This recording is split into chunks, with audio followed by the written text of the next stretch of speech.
Hello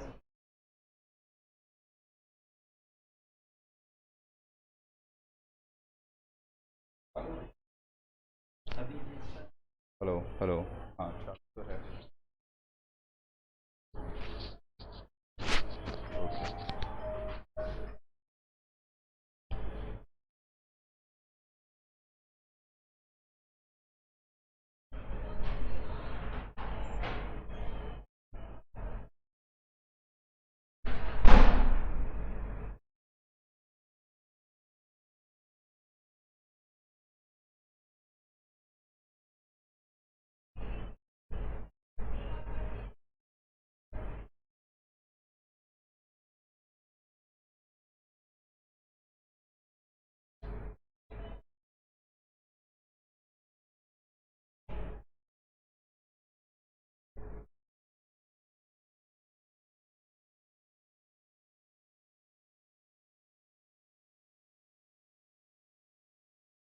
okay, ये तो इसने स्पेसिफिकली बता दिया that section number 44, 45, 60, 65 and 72 are not applicable in a course.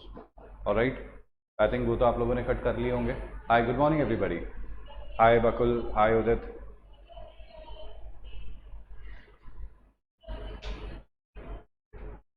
23 participants are there and only 2 good mornings. Hi Arpita, good morning. Hi Brazil, good morning. Hi Kapil.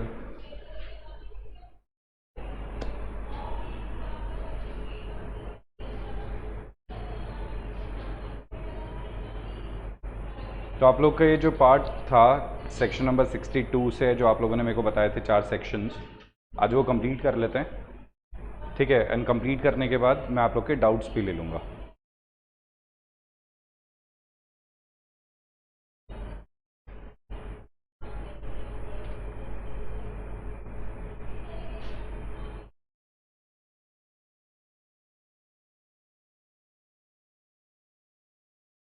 एक तो था section 62, ठीक है।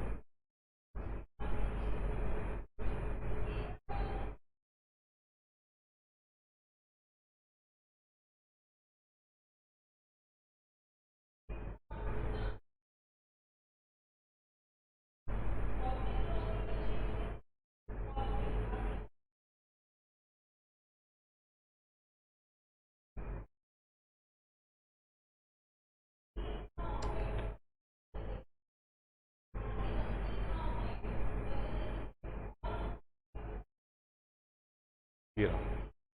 चलिए, so let's just get started with section number 62। ठीक है। Hi, good morning Tushar, good morning Gaurav. ठीक है, good morning Bhavya, good morning Nisha.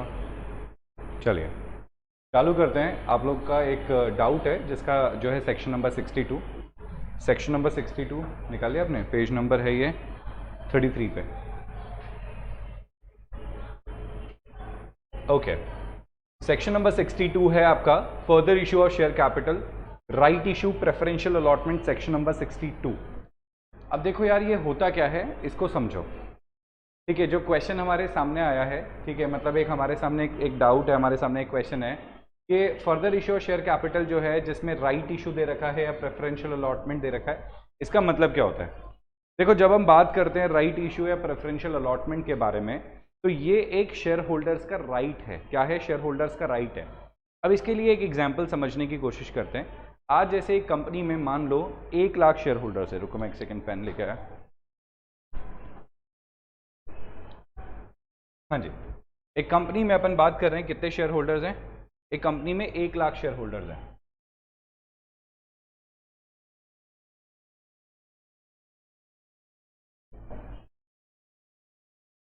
Okay, number of shareholders अपन ने देख लिए। नंबर ऑफ शेयर होल्डर्स हैं 1 लाख।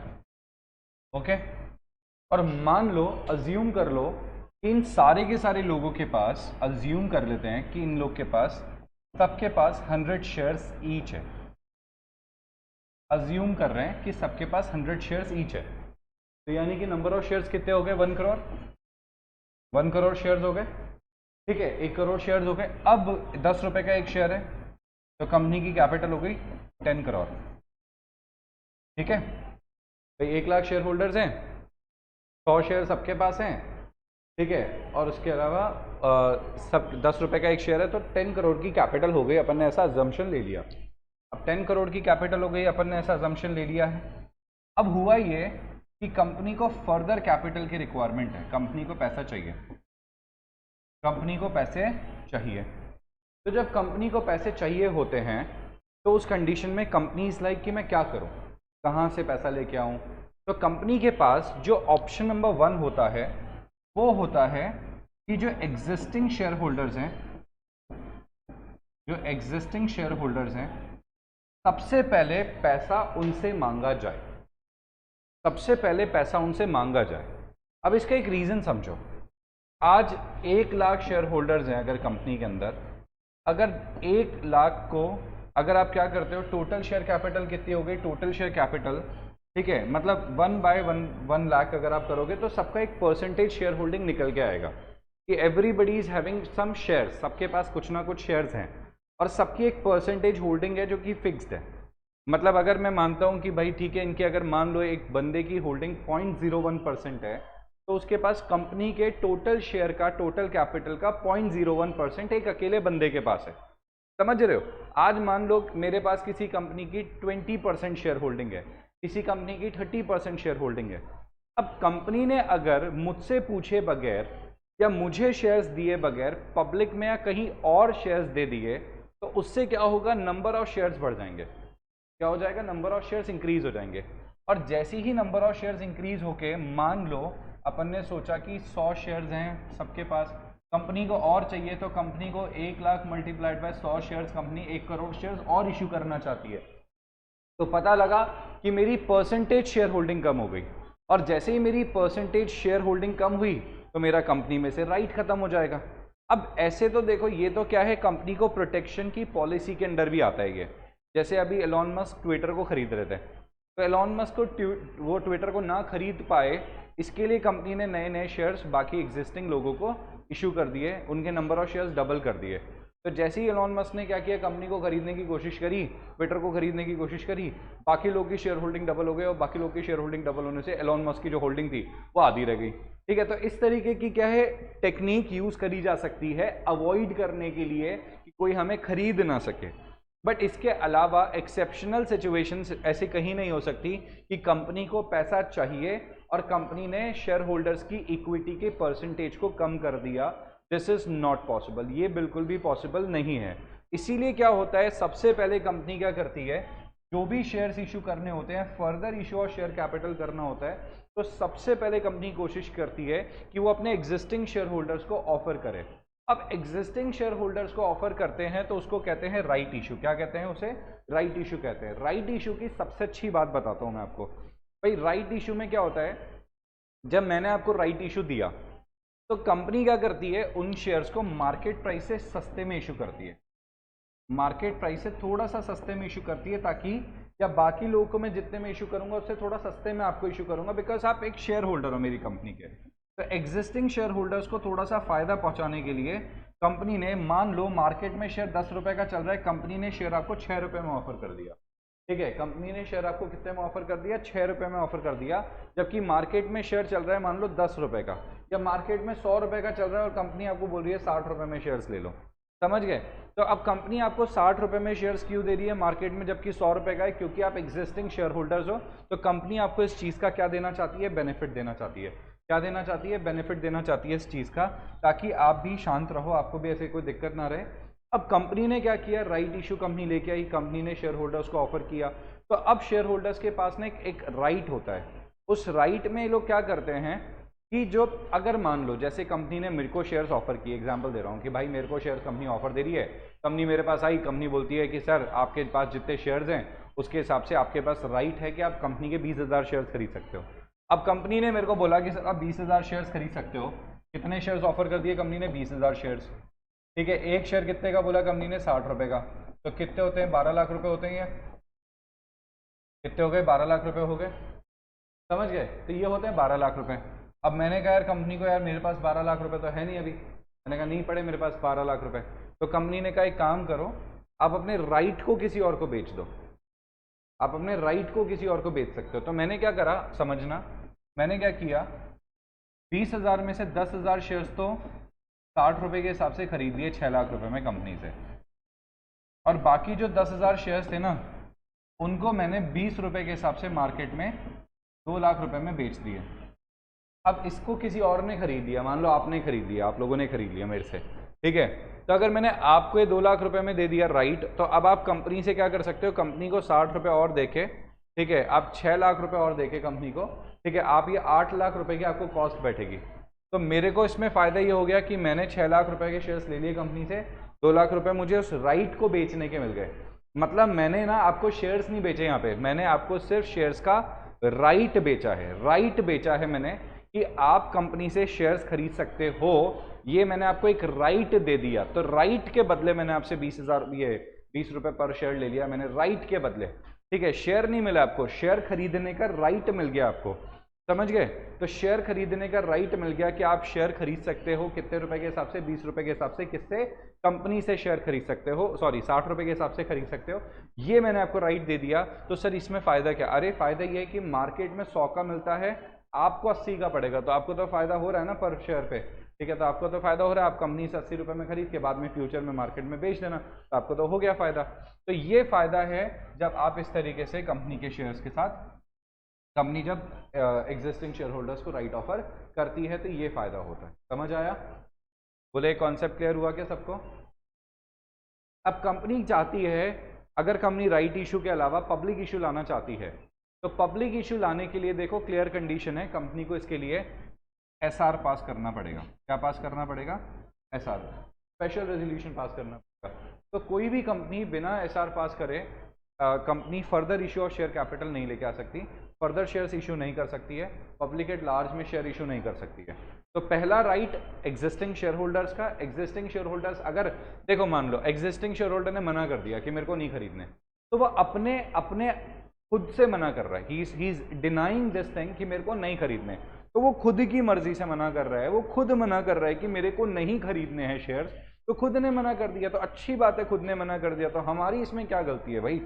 मैं तो यही समझा रहा हूँ आप लोग को कि अगर कोई शेयर होल्डर खुद से मना करता है तो बेस्ट है ये, आपको कोई प्रॉब्लम नहीं होनी चाहिए। शेयर होल्डर ने खुद से मना कर दिया कि मेरे को शेयर नहीं खरीदने, तो हमने तो आपका राइट आपको दिया था, हमने तो आपको ऑफर दिया था कि कंपनी में जो आपका परसेंटेज होल्डिंग है वो कम ना हो जाए, ठीक है, आप शेयर्स खरीद लो। अब वो नहीं खरीदना चाहता तो बोर्ड ऑफ डायरेक्टर्स उसे पब्लिक में कहीं पे भी बेच सकते हैं, उसमें कोई दिक्कत नहीं है, ठीक है। तो पहला राइट शेयर होल्डर का, इसलिए इसको कहते हैं राइट शेयर्स, ठीक है। अगर कंपनी को और कैपिटल चाहिए, ठीक है, और शेयर होल्डर्स इतना नहीं खरीद सकते, तो कंपनी पब्लिक में शेयर इशू लेके आ जाती है, जिसको अपन फर्दर पब्लिक ऑफर कहते हैं, एफपीओ कहते हैं, फर्दर पब्लिक ऑफर कहते हैं एफपीओ। फर्दर पब्लिक ऑफर में कंपनी नए शेयर्स पब्लिक एट लार्ज में इशू करती है, समझ गए। और जब कंपनी, एक पॉइंट और बताता हूं, जब कंपनी को लगता है कि कंपनी को ज्यादा पैसे नहीं चाहिए, लिमिटेड पैसे चाहिए, या फिर जैसे कि प्राइवेट कंपनी को लगता है कि उसको फंड्स चाहिए, अब प्राइवेट कंपनी पब्लिक के पास तो जा नहीं सकती पैसा लेने के लिए, तो प्राइवेट कंपनी क्या करेगी, private company will be like, वो सिर्फ प्रेफरेंशियल अलॉटमेंट कुछ लोगों को ही क्या कर सकती है, लिमिटेड लोगों के बीच में ही अपने शेयर इशू कर सकती है। और दूसरा क्या है, दूसरा जो पब्लिक कंपनी है अगर वो चाहे तो वो भी ऐसा कर सकती है कि वो सिर्फ लिमिटेड नंबर ऑफ लोगों से ही शेयर्स लेके आ रहे हैं, ठीक है, पब्लिक एट लार्ज में शेयर इशू नहीं कर रहे, तो उसको कहते हैं प्रेफरेंशियल अलॉटमेंट ऑफ शेयर्स। क्या कहते हैं, प्रेफरेंशियल अलॉटमेंट ऑफ शेयर्स, ठीक है। अच्छा, कि इनमें उन्होंने डिसाइड कर लिया। इसके अलावा प्रेफरेंशियल अलॉटमेंट में आप एक प्रेफरेंस देते हो लोगों को, जैसे अपन जब शेयर्स इशू करते हैं तो अपन अपने एम्प्लॉइज़ को प्रेफरेंस दे सकते हैं कि एम्प्लॉइज़ को मैंने प्रेफरेंस दे दी कि एम्प्लॉइज़, मैं आपको मेरी कंपनी के शेयर्स देने के लिए तैयार हूँ, मैं आपको प्रेफरेंस दे रहा हूँ, एग्जिस्टिंग शेयर होल्डर्स को प्रेफरेंस दे दी, ठीक है। तो अपन इस तरीके से क्या कर सकते हैं, इन लोगों को भी प्रेफरेंस दे सकते हैं बाकी लोगों के ऊपर। जैसे कोई भी कंपनी जब शेयर इशू करती है ना, तो शेयर इशू करते टाइम पे कंपनी क्या करती है, कंपनी ना अपने एग्जिस्टिंग एम्प्लॉइज़ को प्रेफरेंस देती है कि आप इन शेयर्स को खरीद लो, एक डिफरेंट कोटा फिक्स कर देते हैं आपके लिए, ठीक है कि आप इन शेयर्स को खरीद लो और हम आपको इस पर डिस्काउंट भी दे देंगे। तो एम्प्लॉइज़ को एम्प्लॉय डिस्काउंट भी दिया जाता है शेयर्स के अंदर। मैं ईसॉप की बात नहीं कर रहा हूँ, एम्प्लॉय स्टॉक ऑप्शन प्लान की बात नहीं कर रहा हूँ, वो तो डिफरेंट है। मैं बात कर रहा हूँ पब्लिक इशू करते टाइम पे, जब मैं शेयर्स पब्लिक में इशू कर रहा हूँ, ठीक है, तो पब्लिक इशू करते टाइम पे मैं मेरे एम्प्लॉइज़ को प्रेफरेंस दे रहा हूँ कि आपको मैं 10% डिस्काउंट पे मेरे शेयर्स ऑफर करने के लिए तैयार हूँ, ओके।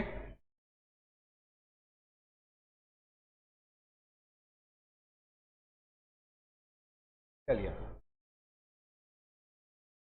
अब इसमें देखना क्या लिखा हुआ है।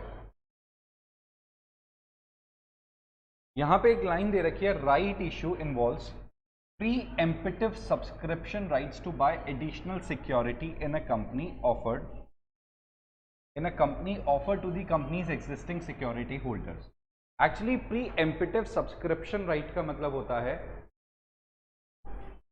वेट बताता हूं मैं, है ना, ठीक है। तो preemptive सब्सक्रिप्शन राइट्स का क्या दे रखा है, preemptive subscription rights to buy additional securities का मतलब क्या हुआ, preemptive subscription rights का मतलब हो गया कि मैं आपको एग्जिस्टिंग सिक्योरिटी होल्डर्स को एक ऑफर देता हूं, ठीक है, कि आपका जो राइट है वो हम डाइल्यूट नहीं होने देंगे। क्या नहीं होने देंगे, आपका जो राइट है वो डाइल्यूट नहीं होने देंगे, ठीक है। एक ऐसा सब्सक्रिप्शन राइट है जहां पे आपका जो एग्जिस्टिंग राइट है वो डाइल्यूट नहीं होगा और कंपनी क्या कर सकती है, ठीक है, कंपनी शेयर इशू कर सकती है। तो यहाँ पे आपके डाइल्यूशन को रोकने के लिए, डाइल्यूशन ना हो इसके लिए कंपनी क्या करती है, इसके लिए कंपनी यहाँ पे आपको शेयर्स ऑफर करती है। It is a non dilutive pro rata basis to raise capital. एक नॉन डाइल्यूटिव मतलब कि एग्जिस्टिंग सिक्योरिटी होल्डर्स का जो परसेंटेज होल्डिंग था वो डाइल्यूट नहीं हुआ, वो कम नहीं हुआ, जैसा कि मैंने आपको जस्ट अभी समझाया, ठीक है। And pro rata way to raise capital, क्योंकि प्रो राटा मतलब होता है proportionate. What is the meaning of pro rata, pro rata का मतलब होता है प्रोपोर्शनेट। तो प्रोपोर्शनेटली हमने यहाँ पे शेयर्स ऑफर करे हैं बहुत सारे शेयर होल्डर्स को, जो हमारे एग्जिस्टिंग शेयर होल्डर्स है, इतने सारे लोगों को हमने क्या किया है, यहाँ पे शेयर्स ऑफर करे हैं। तो उन सबके पास से थोड़ा थोड़ा पैसा हमारे पास यहाँ पे आने वाला है।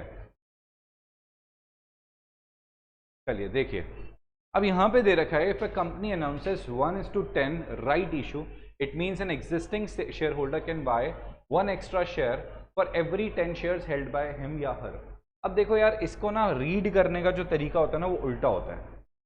मतलब कभी भी ध्यान रखना, ये ना 1 के बदले 10 नहीं है, ये इसका मतलब है उल्टा, 10 के बदले 1।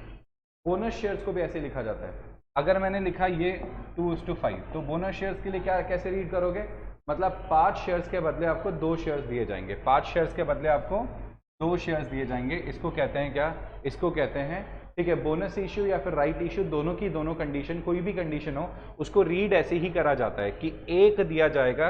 ये जो स्टार्टिंग में लिखा जाता है वो लिखा जाता है बोनस शेयर्स या राइट शेयर्स के लिए, और बाद में जो स्टो में लिखा जाता है वो लिखा जाता है कि कितने आपके पास, ठीक है, मतलब शेयर्स हैं उसके बारे में। समझ आ गया, ओके। तो अब देखो यहाँ पे लिखा है, it means an existing share holder can buy 1 extra share for every 10 shares, ठीक है, हेल्ड। तो हर 10 शेयर के बदले आप एक शेयर परचेज कर सकते हो। Usually the price at which the new shares are issued by way of right issue is less than the prevailing market price of the stock to encourage subscription. ये वही exact same line है जो अभी मैंने आपको समझाई थी कि जो शेयर्स हैं वो सस्ते में दिए जाते हैं। Coming back to our example पे वापस चलते हुए अगर हम देखें तो हमने देखा था कि हमारा जो शेयर था मार्केट में बिकता था 100 रुपये का, बट हमने शेयर होल्डर्स को 60 रुपीज़ में ऑफर किया था। तो आप देख सकते हो ये वही सेम एग्जैक्ट लाइन है, ठीक है, जो आप देख सकते हो यहाँ पे। ऑल राइट, चलिए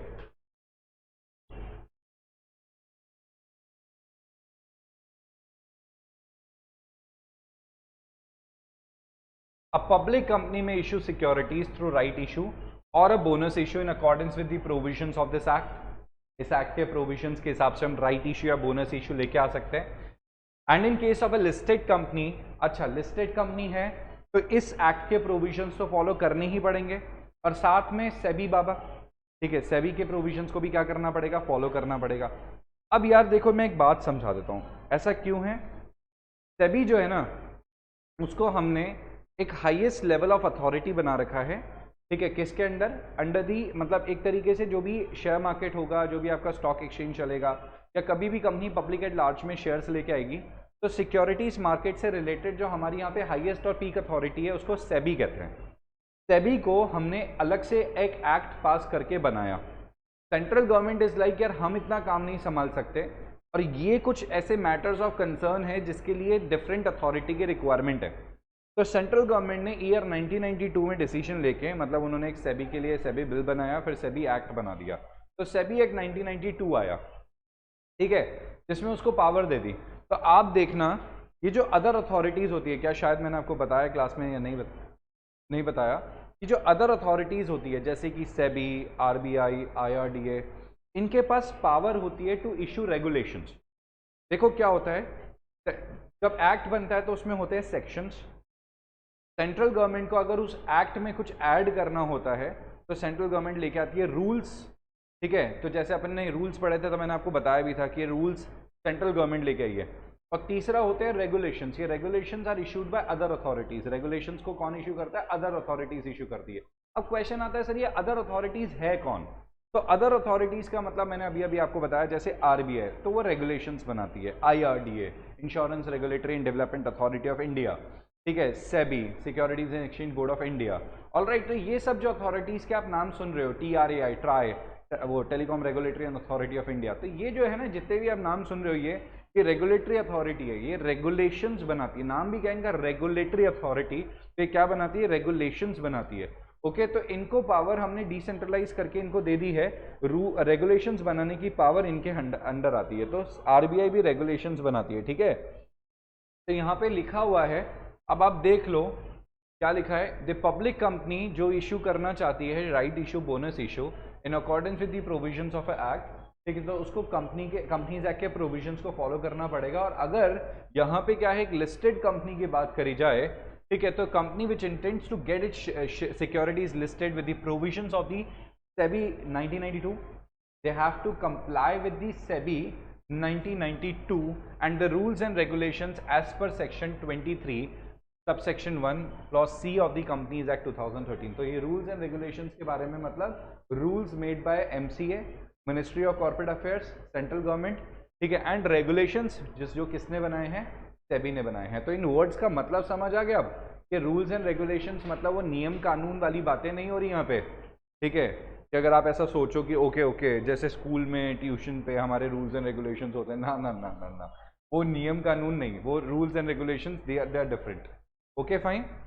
अब प्राइवेट कंपनी क्या कर सकती है? इशू कर सकती है right issue, bonus issue in accordance with the provisions of the act, बिल्कुल ठीक है, प्राइवेट कंपनी को भी मना नहीं है। Section 62 deals with the further issue of share capital. Further issue of share capital से डील करता है, बताया था। The provision ensure equitable distribution of shares to existing share holders. Equitable distribution मतलब सबको प्रोपोर्शनेटली बराबरी, जितना उनका हक है उतना मिलना चाहिए। These are mentioned in the following paragraphs. अब ये पैराग्राफ्स एक बार देखते हुए चलते हैं। सबसे पहला बोलता है offering of issue of further shares according to section 62 subsection 1। देखो यार, सबसे पहले तो ये बोलता है कि अगर कंपनी फर्दर शेयर इशू करने के बारे में सोच रही है, देखो यार कंपनी अगर तुम्हारे दिमाग में ये फर्दर शेयर्स को इशू करने का आ भी रहा है ना, तो सबसे पहले अपनी सब्सक्राइब्ड शेयर कैपिटल के ऊपर ध्यान दे लेना, ठीक है, कि तुम्हारे पास ऑथराइज शेयर कैपिटल कितनी है और उसमें से सब्सक्राइब्ड कितनी है। अब authorise share capital for example company के पास काफ़ी अच्छी ऑथराइज शेयर कैपिटल है कंपनी की, ठीक है, और सब्सक्राइब्ड का में डिफरेंस है तो कोई दिक्कत नहीं है। नहीं तो कंपनी को यहाँ पे सबसे पहले अपनी ऑथराइज शेयर कैपिटल को इंक्रीज करना पड़ेगा। जैसे मैं आपको एक एग्जाम्पल दे के समझाता हूँ। देखो एक एग्जाम्पल देता हूँ मैं आपको, प्रैक्टिकली देखना आप ये चीज़।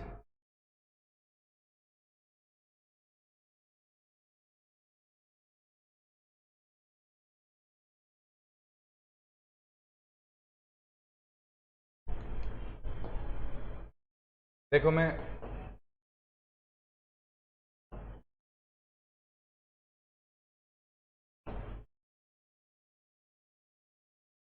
ये रिलायंस का memorandum of association and articles of association है, इसका रिलायंस इंडस्ट्रीज लिमिटेड का। तो let's see some few things practically, एक बार प्रैक्टिकली चीज़ों को देख ही लेते हैं अपन, है ना। ये रिलायंस इंडस्ट्रीज लिमिटेड का रियल है, सच बता रहा हूँ मैं। ये आप लोगों ने पढ़ा है ना ये तो, कि memorandum of association is available in the public domain, तो ये रहा ना पब्लिक डोमेन में अवेलेबल। और देख लो, कोई भी देख सकता है, हमारी पूरी क्लास देख रही है, ठीक है। तो memorandum of association and articles of association Reliance industries limited का है, ठीक है। ये रिलायंस इंडस्ट्रीज लिमिटेड का compliance officer and company secretary, देख लो, ट्रस्ट नहीं हो रहा तो ये देख लो, पूरा है, ठीक है। ये कंपनी के सर्टिफिकेट्स, कंपनी का मेमोरेंडम एंड देन कंपनी का आर्टिकल्स, ठीक है। तो कंपनी ने सब कुछ दे रखा है, सारी डिटेल। ये प्रैक्टिकल सच में ऐसा, ये ऐसे ही होता है मेमोरेंडम, और क्या होता है। अब इस मेमोरेंडम ऑफ एसोसिएशन के अंदर आप लोगों ने क्लॉजेस तो पढ़ी है ना, ठीक है, क्लॉजेस पढ़े होंगे आपने, एनआरओ सीएलएस, ठीक है। तो एनआरओ सीएलएस जो आपने प्रोविजन ये जो पढ़े हैं उसको जाके मैं बताता हूँ आपको। ये देखिए, ये सर्टिफिकेट्स देखना, सर्टिफिकेट ऑफ इनकॉर्पोरेशन है ना, certificate of incorporation of company COI, ये कंपनी का COI है। तो पहले इसका नाम कुछ और था, पहले इसका नाम था रिलायंस टेक्सटाइल इंडस्ट्रीज लिमिटेड, बाद में इसने अपना नाम चेंज करा था, तो इन्होंने फ्रेश सर्टिफिकेट ऑफ इनकॉर्पोरेशन, ठीक है, ले लिया था। उससे पहले भी इनका नाम था, ठीक है, माइलॉन, माइलॉन के बाद Reliance textile industries limited, and then उसके बाद इन्होंने भाई पहले माइलॉन रखा इन्होंने नाम, उसके बाद ये उसका काम करते थे, सिर्फ कपड़ों का काम करते थे धीरू भाई अंबानी, ठीक है। फिर उन्होंने क्या किया, उन्होंने रिलायंस टेक्सटाइल्स इंडस्ट्रीज लिमिटेड रख दिया, फिर उसके बाद उन्होंने और बिजनेसेस में हाथ डाले ना, तो उसका नाम चेंज करके रिलायंस इंडस्ट्रीज लिमिटेड कर दिया। तो हर बार इनको फ्रेश सर्टिफिकेट ऑफ इनकॉर्पोरेशन लेना पड़ता है, क्योंकि नेम चेंज है। तो नेम चेंज को ध्यान रख लेना, name change in name clause पढ़ा होगा ना आप लोगों ने, तो चेंज इन नेम क्लॉज ये रहा आपके सामने की बात है, ठीक है। Certificate of registration of the company, ये certificate Reliance textile industries limited आ गया।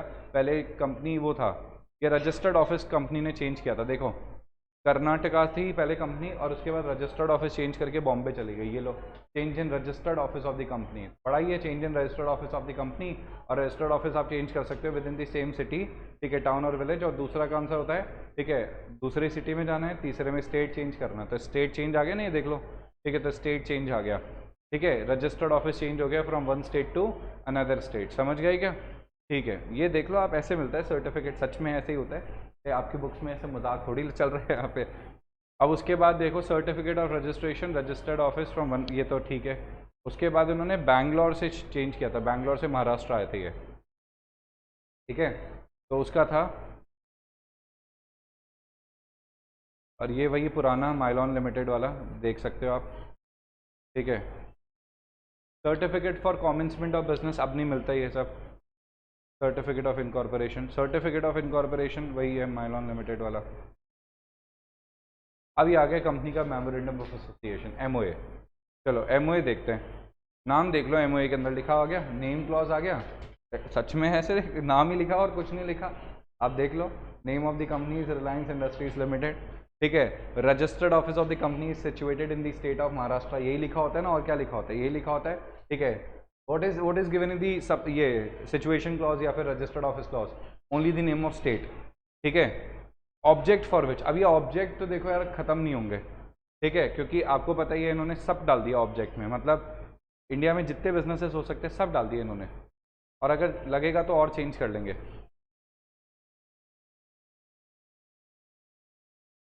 ये सब इनके ऑब्जेक्ट्स हैं, तो इन्होंने सारे बिजनेस डाल दिए। मतलब अगर कोई, जैसे कोई पर्सन डील करता है तो ऑब्जेक्ट क्लॉज पढ़ना चाहिए ना उसको, तो पढ़ लेना आराम से, ठीक है। ऐसा लगेगा कि सब किताब पढ़ेगी, ये पढ़ ले खुद।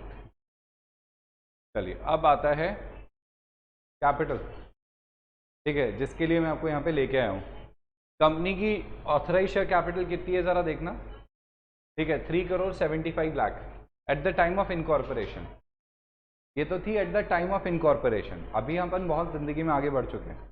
इनकॉर्पोरेशन के टाइम पे 3,75 लाख इनके लगे थे, मतलब 3,75 लाख इनके पास शेयर्स थे। तो जो फीस लगती है ना, वो लगती है इस कैपिटल की वजह से, आपकी ऑथराइज कैपिटल की वजह से। उसका एक स्पेसिफाइड परसेंटेज कैलकुलेशन, अलग टेक्निक होती है इनमें, 1 लाख तक इतनी लगेगी, 1 लाख से 1 करोड़ पे इतनी, स्लैब्स चलती है इन पे, फिर 1 करोड़ के ऊपर इतनी लगेगी, ठीक है। तो वैसे स्लैब्स में इनकी कैपिटल उस टाइम पे 375 थी, 3,75 लाख। उसके बाद इन्होंने देखो, ये है ऑथराइज कैपिटल में चेंजेस, देख रहे हो आप, ऑथराइज कैपिटल में चेंजेस। तो ऑथराइज कैपिटल में चेंजेस में देख लो, 3 करोड़ की इक्विटी और 75 लाख की, ठीक है, प्रेफरेंस शेयर्स, और यहाँ पे 3,75 लाख। उसके बाद इन्होंने 1977 में इसको 8 करोड़ कर दिया, फिर 18 करोड़, 19 करोड़, 50 करोड़, फिर 75, फिर 175, 115, 125, 150, फिर 200 करोड़, 350 करोड़, ठीक है, फिर 450 करोड़, 1200 करोड़। के बाद एक कंपनी ने बड़ा जंप लिया, फिर कंपनी को लगा छोड़ो यार, 2500 करोड़, 2500, 5000 करोड़, और कंपनी को लग रहा है अरे यार ये सब तो कम पड़ता जा रहा है, 14,000 crore, 14,000 crore equity shares, 1,000 crore preference shares, 15,000 crore shares is the authorise capital of this company. ये ऑथराइज कैपिटल है, जिसमें से अगर आप इशूड कैपिटल को पकड़ोगे ना, तो उसमें से इशूड कैपिटल अभी 6,200।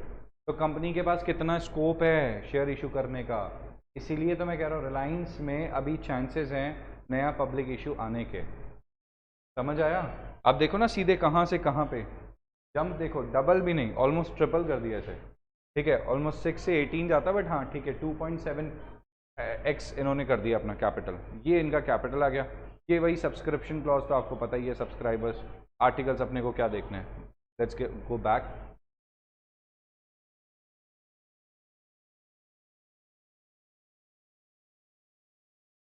तो मेरे को आपको सिर्फ दिखाना क्या था, मेरे को आपको सिर्फ बताना था किसके बारे में। ठीक है, I just wanted to tell you about this capital clause. मेरे को आपको इस कैपिटल क्लॉज के बारे में दिखाना था कि आपने देख ही लिया कि किस तरीके से ये ऑथराइज शेयर कैपिटल अभी अभी अपन ने नज़र में डाली।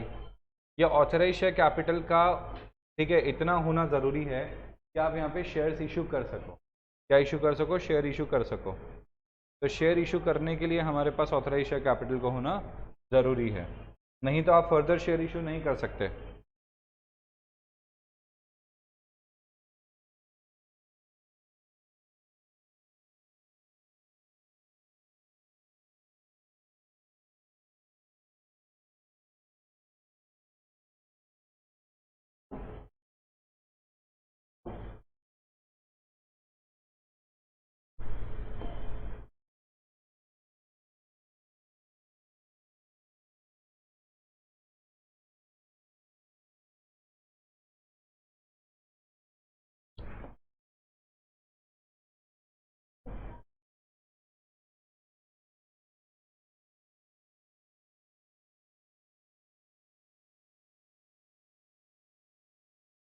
हाँ जी, ये हो गया था ना, ये वाला पॉइंट एग्जाम्पल हो गया था। चलिए, section 22 deals with the further issue of share capital, the provisions ensure equity. ये हो गया। फॉलोइंग पैराग्राफ देखेंगे। Offering of issue of further shares. अब इसमें क्या दे रखा? According to section 62 where at any time a company having a share capital, जिसके उससे वही कंपनी के बारे में हम बात करेंगे जिसके पास शेयर कैपिटल है obviously, proposes to increase its subscribed capital by the issue of further shares। Company वो सब्सक्राइब्ड कैपिटल को बढ़ाना चाहता है, क्योंकि मैंने बता ही दिया ना आपको भैया, ऑथराइज कैपिटल तो सेम रहेगी ना आपकी। ऑथराइज कैपिटल तो अभी आप देख चुके हो, और 6200 समथिंग शेयर्स कंपनी ने इशू कर रखे हैं, जैसा कि मैंने आपको बता ही दिया। ठीक है, अगर आप वो भी एक बार देखना चाहो तो मैं आपको वो भी एक बार प्रैक्टिकली दिखा देता हूँ। ठीक है, दिमाग में बैठ जाएगा आप लोग के।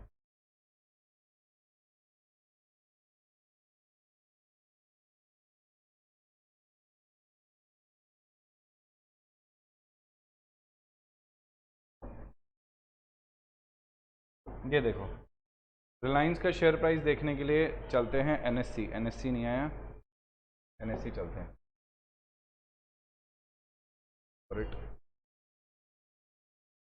देखो, रिलायंस एनएससी लेके आया हूँ, नेशनल स्टॉक एक्सचेंज की वेबसाइट है ये।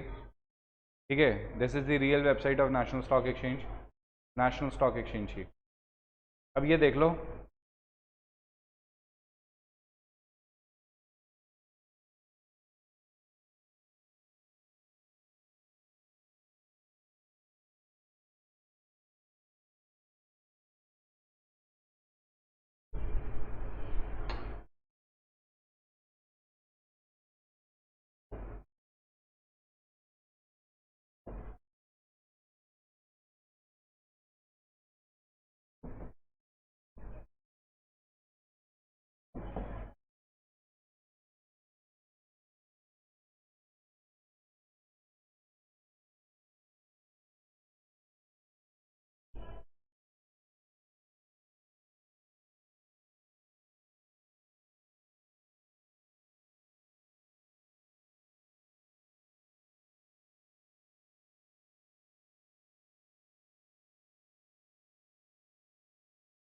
ये रही इक्विटी 6765।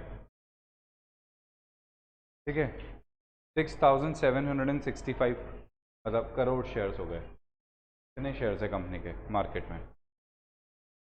नहीं हो सके। ओके फाइन, कोई दिक्कत नहीं है, बट हाँ मैंने बता दिया आपको 6700, क्योंकि कंपनी ने अभी बीच में और शेयर्स इशू करे थे, तो उस वजह से 6765 करोड़ शेयर्स है कंपनी के टोटल। ठीक है, जिनकी प्राइस चल रही है, ठीक है, कितनी? जिसकी अभी फ़िलहाल के लिए प्राइस चल रही है 2855, नहीं अभी प्रीवियस क्लोज थी इतनी 2457। ठीक है, ये थी।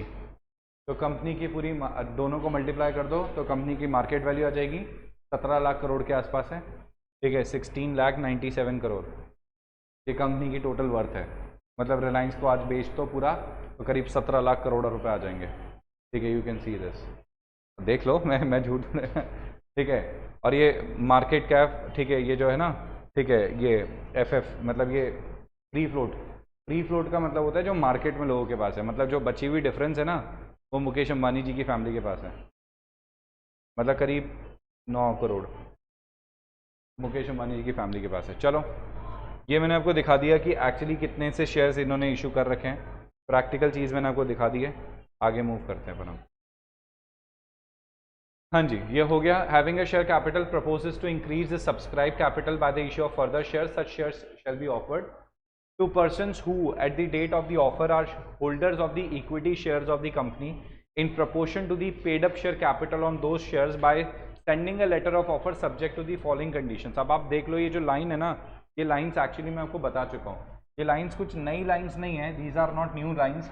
ये लाइन्स मैं आपको पहले से ही बता चुका हूँ और ये वही बोलना चाहता है जो इतनी देर से मैं आपको बोल रहा था कि आप क्या कर सकते हो, प्रोपोर्शनेट शेयर्स इनको इशू कर सकते हो up to persons who at the date of the offer are holders of equity shares. ठीक है, आप इनको ऑफर कर सकते हो, किसको, शेयर होल्डर्स को, जिनके पास एग्जिस्टिंग शेयर होल्डर्स हैं in proportion to the paid up share capital on those shares. ठीक है, किसके हिसाब से, पेड अप शेयर कैपिटल के हिसाब से। पेड अप शेयर कैपिटल के हिसाब से आप इनको शेयर्स दे सकते हो by sending a letter of offer subject to the following conditions. इन सबको आप लेटर ऑफ ऑफर भेज देना।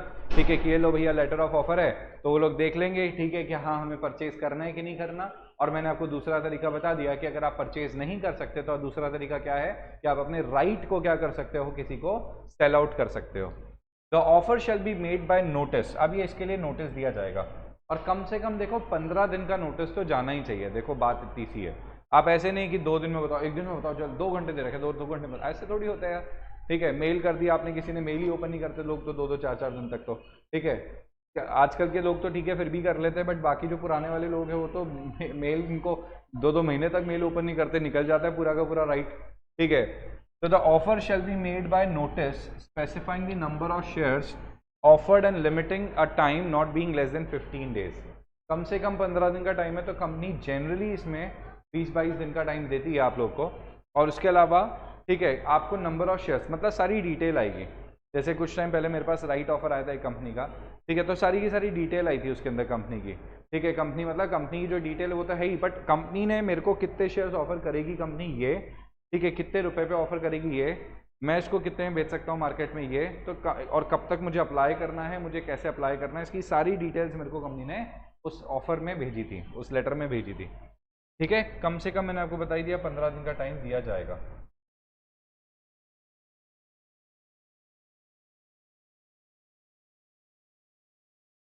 Lesser number of days as may be prescribed and not exceeding 30 days from the date of the offer within which the offer, if not accepted, shall be deemed to have been declined.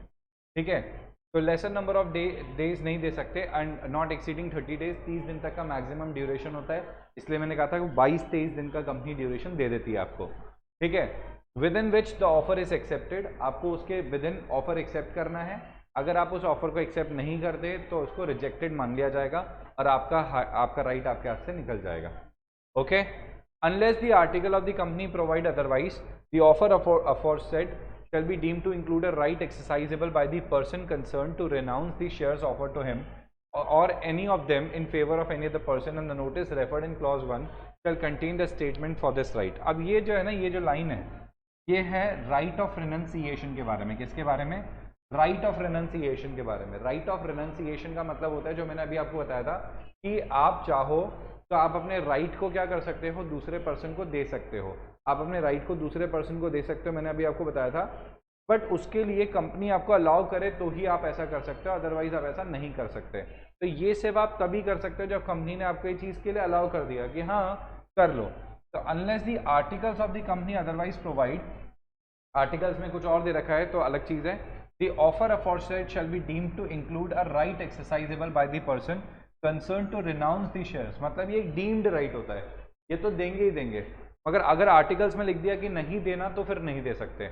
Otherwise कहीं कुछ नहीं लिखा तो आप ये right के आपके पास ये राइट होता ही होता है कि आप क्या कर सकते हो, आप ये राइट दूसरे को दे सकते हो, दूसरे के फेवर में आप इस राइट को रिनाउंस कर सकते हो।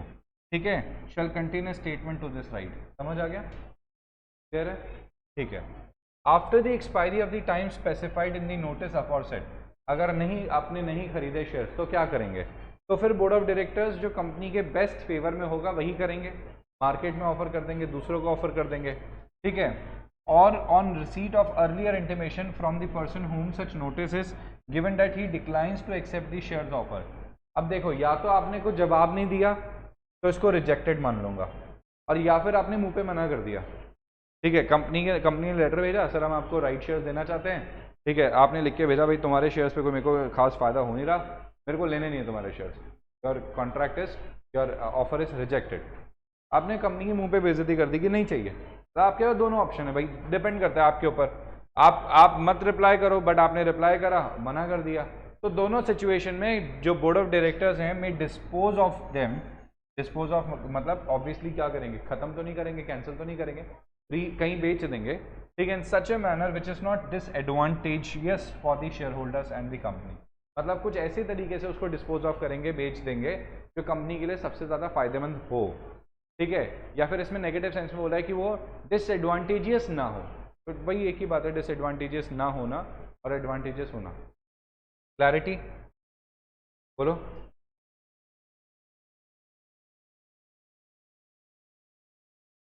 अब to employees under a scheme, आप देख सकते हो जो मैंने एम्प्लॉइज के बारे में बताया था, तो employees under a scheme of stock options, stock options भी दे सकते हो आप एम्प्लॉइज को।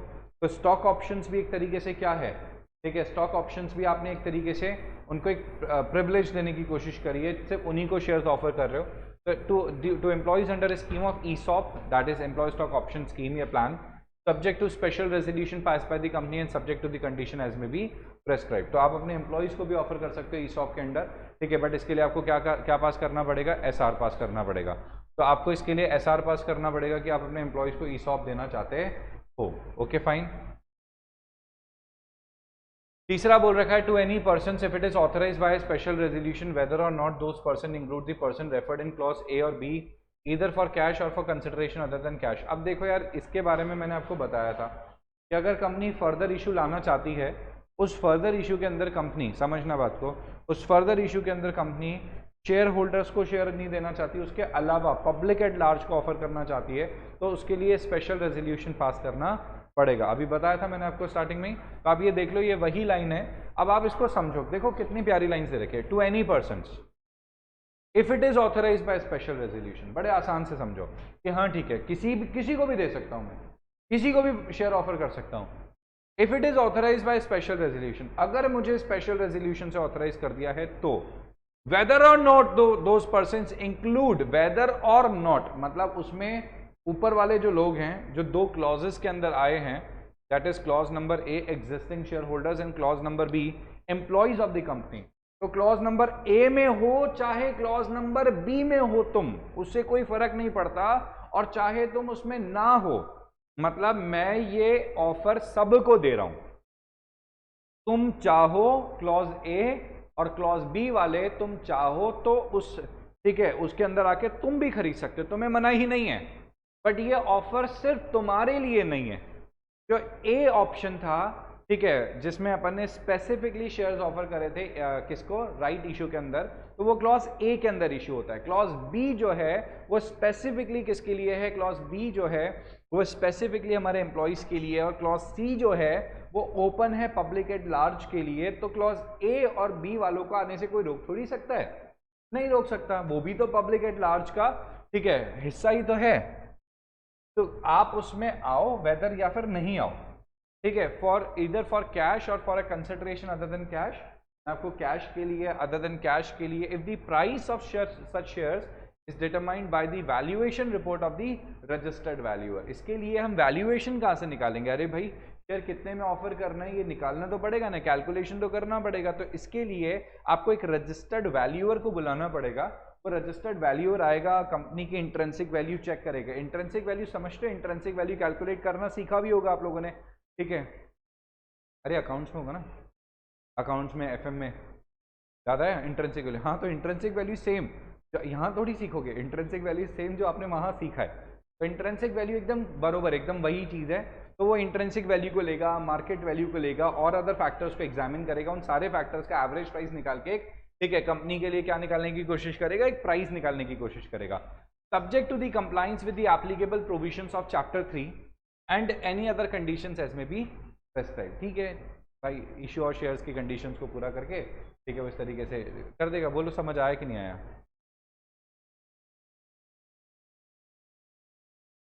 This clauses authorize company to issue shares to persons other than existing shareholders and the employees under ESOP। समझ आ गया? यहाँ पे आप जो शेयर्स है ना वो पब्लिक एट लार्ज में, मतलब other than your existing share holders और एम्प्लॉयज को ऑफर करते हो। However the process to issue those shares is provided under section 42 of the act, that is under the private placement. समझ आ गया? तो प्राइवेट प्लेसमेंट के अंदर उसका प्रोसेस दे रखा है। ठीक है, इसीलिए मैंने आपको वो प्राइवेट प्लेसमेंट का टॉपिक भी इसके साथ ठीक है कवर करवाया था। मैंने बताया था ना कि आप कुछ सेलेक्टेड लोगों को शेयर्स दे सकते हो, तो प्राइवेट प्लेसमेंट कहते हैं उसे, और प्राइवेट प्लेसमेंट भी इसी के अंदर इसी के साथ कवर हो गया। आ गया समझ में? ठीक है, चलिए। Note as per section 237 the employee stock option means the option given to the direct. ओहो, ये तो बेसिक बात है। What is the meaning of ESOP? ESOP का मतलब क्या होता है? ईसॉप का मतलब एम्प्लॉय स्टॉक ऑप्शन प्लान पर एक्सपेक्टेड टाइम के बाद अगर कुछ शेयर्स डिस्पोज ऑफ करेगा तो शेयर होल्डर्स के लिए तो डिसएडवांटेज ही होगा ना, क्योंकि उसकी percentage of proportionate share holding तो रिड्यूस ही होगी। हाँ भव्या, देखो अब आपका डाउट सुनो। आपने मुझसे बोला कि सर एक्सपायरी के बाद अगर बोर्ड ऑफ डायरेक्टर्स इसे डिस्पोज ऑफ करते हैं तो उनके लिए डिसएडवांटेजेस होगा। नहीं, बिल्कुल भी नहीं होगा। क्यों नहीं होगा? उसका रीजन समझो। मैंने यहाँ पे मेरी कंपनी को भाई मैं राइट इशू क्यों लेके आया हूँ? Why did I come with this right issue? मैं क्यों राइट इशू लेके आया है? क्योंकि राइट इशू मतलब मेरे को पैसा चाहिए भाई साहब, सीधी सी बात है, मेरी कंपनी को पैसा चाहिए, इसलिए मैं राइट इशू लेके आया। और तो कोई रीजन नहीं होगा भाई। राइट इशू लाने के पीछे और कोई तो रीजन हो नहीं सकता ना। राइट इशू लाने के पीछे तो सिर्फ यही रीजन हो सकता है कि मेरी कंपनी को अपनी कंपनी को पैसे चाहिए, इसीलिए अपन राइट इशू लेके आ रहे हैं। सिंपल सी बात है, बहुत ही सिंपल सी कहानी है ये, इसलिए अपन राइट इशू यहाँ पे लेके आ रहे हैं। अब राइट इशू लाने के पीछे का मकसद तो आप समझ गए, पैसे। ठीक है, मगर पैसों के साथ में हमें ये भी, हर चीज पैसा थोड़ी होती है। हम पैसा वैसा थोड़ी करते रहेगी कंपनी को ये भी है कि भाई एग्जिस्टिंग शेयर होल्डर्स का राइट खत्म ना हो जाए कल को। ठीक है, तुम्हारे पास पहले 5% शेयर होल्डिंग थी, अच्छा अब 2.5% ही है, तो उसका तो वोटिंग राइट ही खत्म हो गया। समझ रहे हो? उसका जो एग्जिस्टिंग राइट था वो तो कितना रिड्यूस हो गया ना। तो उन चीज को ध्यान में रखते हुए कंपनी क्या करती है, by taking care of all these things ना, कंपनी क्या करती है वो समझना। कंपनी सोचती है कि भैया मेरे को इन चीजों का ध्यान रखना है, तो कंपनी ने शेयर होल्डर्स को शेयर्स ऑफर करे सबको, जितने भी हैं सबको एक साथ ऑफर किए, सबको बोला खरीद लो, सबको बोला सस्ते में दे रहे हैं, सबको कम से कम 15 दिन से 30 दिन तक का टाइम दिया गया। उसके बाद भी अगर मान लो किसी शेयर होल्डर ने नहीं खरीदे, ठीक है, इसका मतलब हमने तो राइट दिया था, अब आपने नहीं खरीदे तो इसमें हमारी क्या गलती है भाई? अगर मम्मी ने आपके घर पे आपके लिए खाना बनाया और आपने नहीं खाया तो इसका मतलब ये थोड़ी है कि ठीक है कि मम्मी आपसे प्यार नहीं करती है। ठीक है, मम्मी तो आपसे प्यार करती है, आपके लिए वो खाना भी बना रही है, घर पे सबके लिए खाना बना रही है मम्मी। घर में आप लोग 10 लोग हो मान लो, ठीक है, 10 लोग के लिए खाना बना, ऐसा समझो। आपने उस दिन खाना नहीं खाया, ठीक है, तो अब मम्मी क्या करेगी इन रोटियों का? उसको बेस्ट एडवांटेजियस तरीके से ही उसे डिस्पोज ऑफ करेगी। जैसे कि क्या, गाय को दे देंगी, ठीक है, किसी गरीब को दे देंगी, ठीक है, पैक करके रख लेंगी, अगले दिन उसको यूज कर लेंगे, ठीक है, कुछ भी कर सकते हैं। ठीक है, there are so many ways to utilise that particular thing. ठीक है, या फिर गुस्से में रहेगी कि मैंने तेरे लिए खाने बनाया, तूने खाया नहीं, जबरदस्ती ठूस ठूस के आपको खिलाएगी, कुछ भी करेगी, बट सब कुछ उनके हाथ में है कि उनको वो वेस्ट नहीं करना। ऑब्वियसली ऐसा तो नहीं उसको सीधे डस्टबिन में पटक दिया, ऐसा तो नहीं करेगी कभी वो। खाने को वेस्ट तो नहीं कर सकते अपन, क्योंकि गरीब को दे देंगे, वेस्ट थोड़ी करेंगे, डस्टबिन में थोड़ी डालेंगे। बट आप इसका लॉजिक समझो। लॉजिक क्या है इस एग्जाम्पल का, कि जो भी आपके पास चीजें हैं उसको बेस्ट एडवांटेजियस वे में यूज करा जाएगा। तो यहाँ पे एग्जाम्पल देने का मतलब ये था कि अगर बोर्ड ऑफ डायरेक्टर्स ने शेयर्स ऑफर करे जो कि आपने नहीं खरीदे, रिजेक्ट कर दिए, तो बोर्ड ऑफ डायरेक्टर्स के पास वो नंबर ऑफ शेयर्स बचे हुए हैं। अब आपको तो वो चाहिए ही नहीं ना, तो आपकी शेयर होल्डिंग कम हो जाए तो उससे बाकी किसी को क्या लेने देना, और आपको भी क्या लेने देना जब आपने मना कर दिया। तो भाई आपने शेयर्स नहीं खरीदे, इसका मतलब आप तो चाहते हो कि आप नहीं खरीद रहे हो, आपकी शेयर होल्डिंग खत्म हो रही है, तो उससे आपको क्या लेना, आपको कुछ लेना देना ही नहीं है, तभी तो आपने रिजेक्ट किए या रिप्लाई नहीं किया। समझ रहे हो? तो इससे आपका राइट तो अफेक्ट हो ही नहीं रहा, क्योंकि आप तो अपने राइट को अफेक्ट करने के लिए खुद ही बोल रहे हो। आप रेडी हो इसके लिए? If you are ready for the same, तो कंपनी क्या करेगी? कंपनी को तो पैसे चाहिए, बोर्ड ऑफ डायरेक्टर्स को तो पैसे चाहिए। वो board of directors will do, they are going to take the shares, और इन शेयर्स को लेंगे और इन शेयर्स को ले जाके ब्रोकर को देके मार्केट में बिकवा देंगे। खत्म बात, हो गया, हो गई बात खत्म। इसमें क्या मैटर आया? इसीलिए समझ आ गया आपको भव्या? तो टर्म एम्प्लॉइज तो अपन ने देख लिया। स्टॉक ऑप्शन क्या होता है? ठीक है, नंबर ऑफ शेयर्स, ठीक है, जो ऑफर किए जाते हैं किसको? अब किसको दिए जाएंगे शेयर्स? ऑब्वियसली कंपनी के डायरेक्टर्स को, ठीक है, कंपनी के ऑफिसर्स को, कंपनी के एम्प्लॉइज को। इंडिया के अंदर देखो क्या होता है, टाटा ग्रुप जो है ना, ठीक है, वो इन चीज़ों में ना बहुत आगे रहता है। टाटा ग्रुप को ना ये चीज़ें बहुत पसंद है, एम्प्लॉयज़ के लिए, पब्लिक के लिए, वेलफेयर के लिए काम करना। दे आर लाइक सबसे आगे वही लोग हैं हमेशा से ही। ठीक है, मैं अगर आपको ऑनेस्टली बताऊँ ना, तो टाटा ग्रुप इज़ लाइक,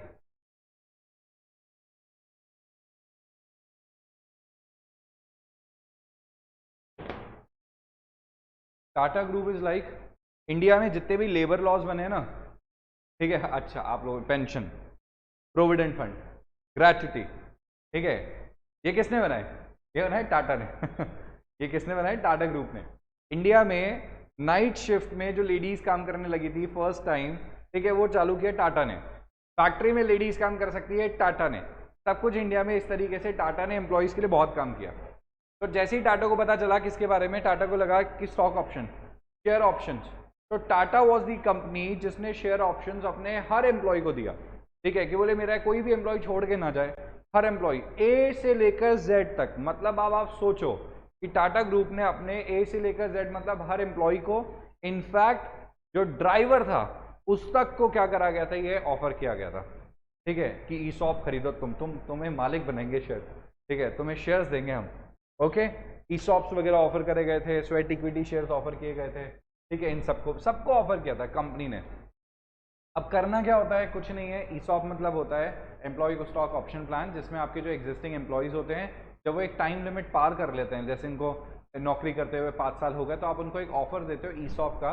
ठीक है, आप कंपनी के डायरेक्टर्स, एम्प्लॉयज, कंपनी के ऑफिसर्स, कंपनी की होल्डिंग कंपनी और कंपनी की सब्सिडरी कंपनी और एसोसिएट कंपनी को भी इसमें क्या कर सकते हैं आजकल? इंक्लूड कर सकते हैं। तो देखिए, ठीक है, एसोसिएट कंपनीज नहीं है शायद, है ना? एसोसिएट कंपनीज नहीं है, सब्सिडरी, होल्डिंग और यही है इसमें। ठीक है, तो term ESOP means, ESO means option given to the directors, officers or employees of a company or of its holding company or subsidiary company or companies if any, which give such directors, officer or employees the benefit or right to purchase or to subscribe for the shares of the company at a future date or at a predetermined price. तो future date में आप इसको acquire कर सकते हो और pre determined price पे इसको आप एक्वायर कर सकते हो। समझ आ गया? खत्म, बोलो।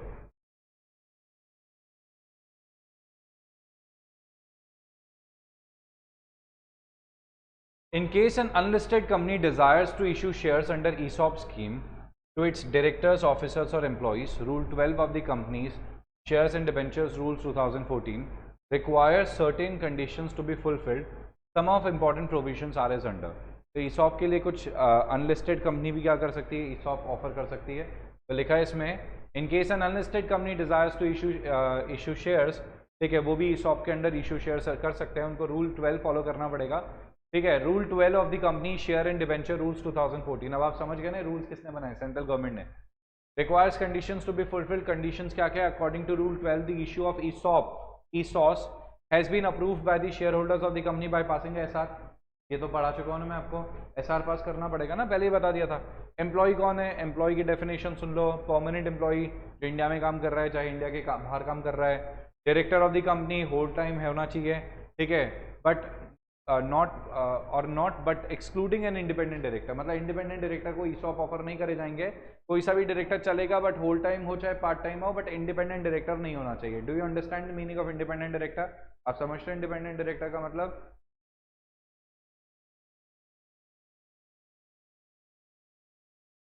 हाँ जी, जल्दी बताइए, क्या आप समझते हो इंडिपेंडेंट डायरेक्टर्स का मतलब?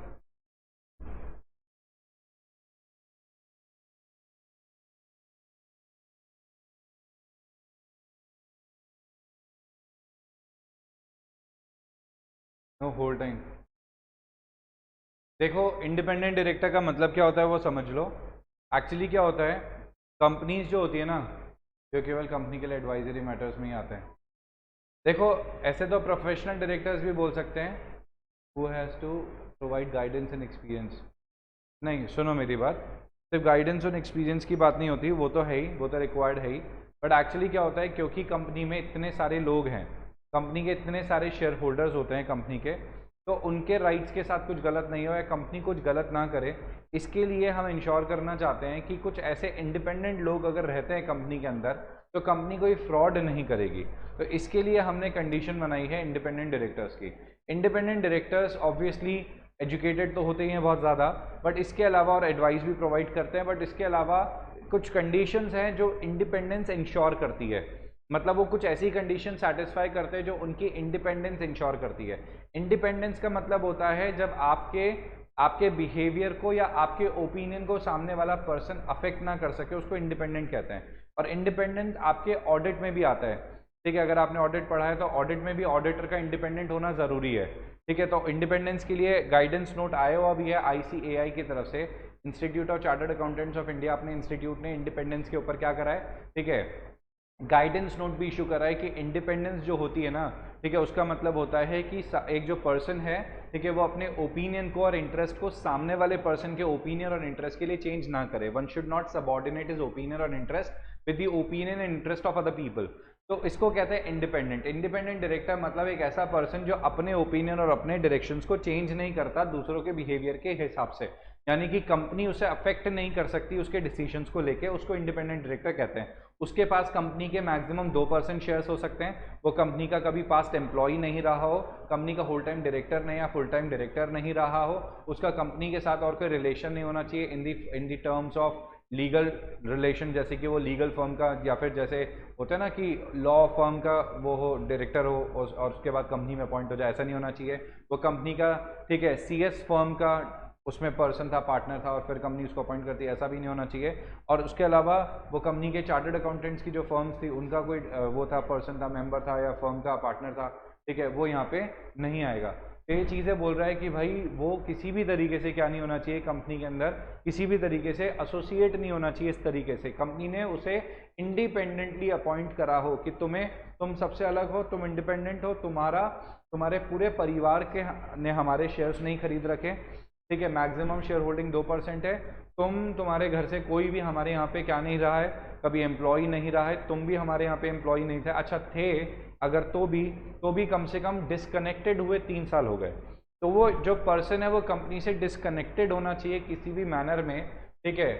तो उसके बाद तो वो क्या कर सकता है, वो कंपनी का इंडिपेंडेंट डायरेक्टर बन सकता है। इंडिपेंडेंट डायरेक्टर बनने से क्या होगा कि अगर बोर्ड इंडिपेंडेंट है तो उसके अंदर बोर्ड ऑफ डायरेक्टर्स अगर इंडिपेंडेंटली काम कर रहे हैं तो वो लोग शेयर होल्डर्स के बारे में सोचेंगे, और इंडिपेंडेंट डायरेक्टर्स दूसरों को फ्रॉड भी नहीं करने देगा।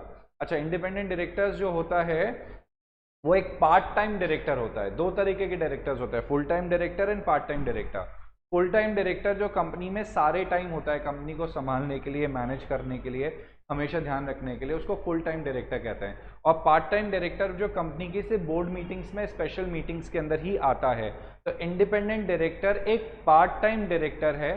तो पार्ट टाइम और इंडिपेंडेंट के बीच में फर्क क्या हो गया कि इंडिपेंडेंट पार्ट टाइम का ही हिस्सा होता है जो कि ज़्यादा इंडिपेंडेंट है, कंपनी के अंदर फ्रॉड वगैरह होने नहीं देते हैं, ठीक है, जिसको कंपनी के अंदर जिनका कोई इंटरेस्ट नहीं होता है, जो कंपनी से डायरेक्टली एसोसिएटेड नहीं होते हैं, इंडिपेंडेंट डिसीजंस दे सकते हैं और कंपनी उनके डिसीजंस को अफेक्ट नहीं कर सकती, इसको इंडिपेंडेंट डायरेक्टर कहते हैं, ठीक है। तो इंडिपेंडेंट डायरेक्टर को अगर हम ESOP देंगे तो उनको लालच आ जाएगा, इसीलिए हम उनको ESOPs वगैरह इस तरीके की चीज़ें ऑफर नहीं करते हैं। उनको इंडिपेंडेंट डायरेक्टर को ये सब चीज़ें नहीं दी जाएगी ताकि वो किसी भी तरीके से कंपनी के अंदर ओबलाइज्ड हो, ठीक है, कंपनी के अंडर किसी भी प्रेशर में काम करे।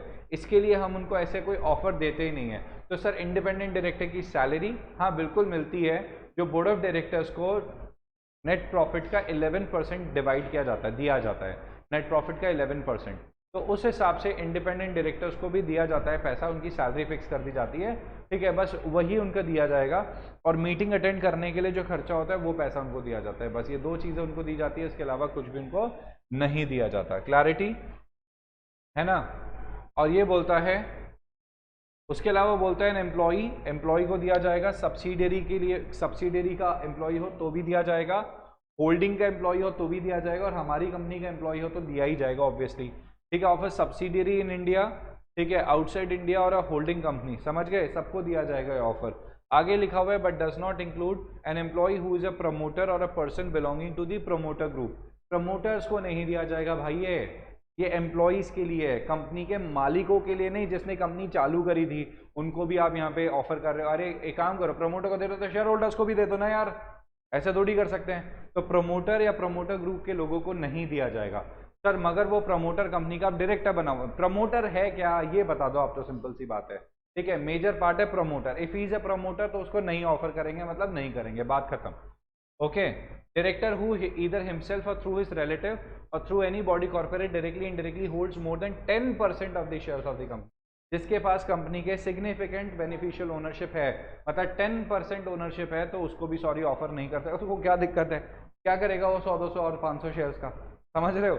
ईसॉप क्या है, ईसॉप में आपको ऐसे थोड़ी परसेंटेज होल्डिंग थोड़ी देता है, थोड़े से शेयर्स मिलते हैं आपकी इनकम के हिसाब से, आपकी सैलरी के हिसाब से। ठीक है, ऑब्वियसली आपको बहुत ज्यादा शेयर्स देंगे तो आप खरीदोगे कहाँ से, तो आपके ऐसे थोड़ी कि परसेंटेज होल्डिंग आपके नाम। देखो ईसॉप के अंदर शेयर्स के पैसे लेती है कंपनी, फ्री में नहीं देती। अगर आपको ऐसा लग रहा है कि ईसॉप के अंदर शेयर्स आपको फ्री में दिए जा रहे हैं तो बिल्कुल भी नहीं, ईसॉप में बल्कि आपके राइट को अभी रिजर्व कर लिया जाता है और एक रेट और प्राइस डिसाइड कर ली जाती है अभी से। जैसे कंपनी ने कहा मार्केट में हमारा शेयर मिलता है 500 का, मगर हम हमारे एम्प्लॉयज को 200 रुपए में शेयर्स ऑफर करेंगे, मगर वो आज नहीं खरीद सकते। आज आप डिसाइड करो कि आपको खरीदने नहीं खरीदने, और आप इसको एक्सरसाइज कर सकते हो कितना, आप इसको एक्सरसाइज कर सकते हो 1 साल के बाद में, ठीक है, 6 महीने के बाद में आप इसको, तो बाकी का वेस्टिंग पीरियड चलेगा इसका। ठीक है, तो कंपनी ने यहाँ पे जो शेयर्स ऑफर करे हैं वो एक लिमिटेड टाइम के बाद ही आप इसको एक्सरसाइज कर सकते हो। आपके पास वो आपके डीमेट अकाउंट में आपके पास शेयर्स आएंगे, उसके बाद ही आप इसको बेच सकोगे। ऐसा नहीं है कि कंपनी, और कल को मान लो फ्यूचर में इसकी प्राइस ही 200 रुपये रह गई, तो फिर कंपनी का परफॉर्मेंस खराब हो गया, कंपनी के शेयर की एक्चुअल प्राइस फ्यूचर में 200 रुपये रह गए या 150 रुपये रह गए, अब फिर क्या कर लोगे। तो कभी कभी ऐसी सिचुएशंस भी हो जाती है। HDFC बैंक में हुआ था, ठीक है, मेरा एक फ्रेंड है उसके जीजू थे HDFC बैंक में, ठीक है, तो ये तब की बात है जब हम लोग एक्चुअली इस ईसॉप की स्टडी कर रहे थे, जब हम ईसॉप सच में पढ़ रहे थे ना, मतलब ये मान लो when I was in my CA intermediate, तब की बात कर रहा हूँ मैं। तो जब मैं अपने CA इंटरमीडिएट के अंदर था और मैं इस चीज़ की पढ़ाई कर रहा था, ठीक है, तब की बात है। तो वो मेरे को बता रहा था कि यार मेरे जीजू को भी ऑफर हुए थे ईसॉप, वो बता रहे थे, बोले मैंने पूछा था तो समझा रहे थे वो मेरे को ईसॉप का कॉन्सेप्ट। तो उस टाइम पे HDFC बैंक ने 10 साल पहले, 10 साल पुरानी बात हो गई शायद ये, हाँ 10 साल पुरानी बात हो गई ना, 10 years back I was in intermediate years I mean, हो गया ना, हो तो गया, ठीक है, 10 साल पहले की बात है ऑब्वियसली है। ठीक है, अब 10 साल पहले जब मैं CA इंटरमीडिएट के अंदर था तो उसके जीजू को ईसॉप ऑफर हुए थे। अब उसके जीजू को जब ईसॉप ऑफर हुए थे तो उस टाइम पे शेयर का प्राइस चल रहा था HDFC बैंक का, I am not sure but शायद 700-800 रुपये चल रहा था, और उनको ऑफर हुए थे शायद 600 और 500 समथिंग में। उसके बाद HDFC बैंक के शेयर के प्राइस गिर गए थे जो ईसॉप की प्राइस से भी नीचे आ गए थे। तो वो मेरे को बताया कुछ नहीं, बकवास चीज़ है ये, ठीक है, नुकसान हो जाता है। हाँ, हालांकि अब वो 1500 रुपए के हो चुके हैं, ठीक है, तो उनको 600 रुपये में मिले थे शेयर, वो अब 1500 के हो चुके हैं। बट ऐसा हुआ था, मैं आपको एक प्रैक्टिकल बात बता रहा हूँ, because he was a manager of HDFC bank, HDFC bank के किसी ब्रांच के मैनेजर थे, ठीक है, तो वो मेरे को उस टाइम पे बता रहा था कि ऐसा ऐसा हुआ था। मैं को बता रहा हूँ कि ऐसा नहीं है कि ऐसे लिक्विडेटिव नहीं होता, फायदा भी होता है, और वैसे तो देखो जनरली फायदा होता है, बट कभी कभी ऐसे नुकसान भी हो जाता है, बट खरीदने पड़ते हैं पैसे देके, ऐसे फोकट में नहीं मिलते। स्वेट इक्विटी शेयर्स हैं जो शायद कभी कभी फ्री में दे सकती है कंपनी, बट ये ईसॉप वगैरह नहीं देती। स्वेट इक्विटी शेयर्स फ्री में दिए जा सकते हैं, ठीक है, क्योंकि आपने कंपनी के लिए कुछ ऐसा काम किया, तो company can give you sweat equity shares at free of cost, और वो भी डिस्काउंट पे भी दे सकती है कंपनी आपको, ठीक है, ये ध्यान रखना। हाँ, provided that in case of startup company the condition mentioned in clause 1 and 2, sub clauses 1 and 2 shall not apply up to 10 years from the date of its incorporation or registration। तो बोलते हैं स्टार्टअप कंपनीज में clause 1 और 2 apply नहीं होता 10 साल तक, समझ गए, क्लियर हो गया। ये वाली कंडीशन अप्लाई नहीं होती है, ठीक है, ये वाली कंडीशन अप्लाई नहीं होती है। तो इसका मतलब क्या हो गया, इसका मतलब हो गया कि आप प्रमोटर ग्रुप को भी दे सकते हो, जिसके बाद 10% ज़्यादा होल्डिंग है उसको भी दे सकते हो, ठीक है। According to Rule 12, the company shall make the specified disclosures in the explanatory statement annexed to the notice for passing of the resolution. ये क्या बोलता है, ठीक है, कंपनी को स्पेसिफाइड डिस्क्लोजर करने पड़ेंगे एक्सप्लेनेटरी स्टेटमेंट में रेजोल्यूशन को पास करने के लिए।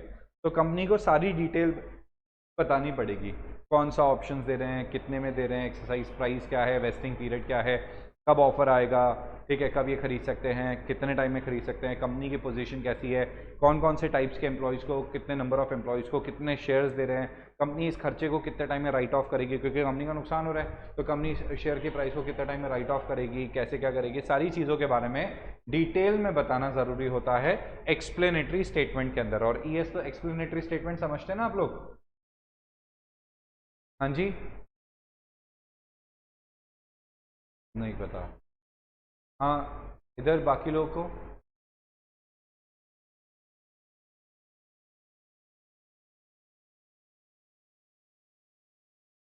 एक्सप्लेनेटरी स्टेटमेंट समझते हैं क्या? अरे ये तो ठीक है, required in special business notice. Okay, ठीक है ललित, नहीं लक्षित, स्पेशल बिजनेस वाला, हाँ Kapil, very good very good, एकदम करेक्ट। तो जब आप नोटिस भेजते हो मीटिंग के लिए, तो मीटिंग का जो नोटिस भेजते हो उस नोटिस के अंदर क्या जाता है साथ में?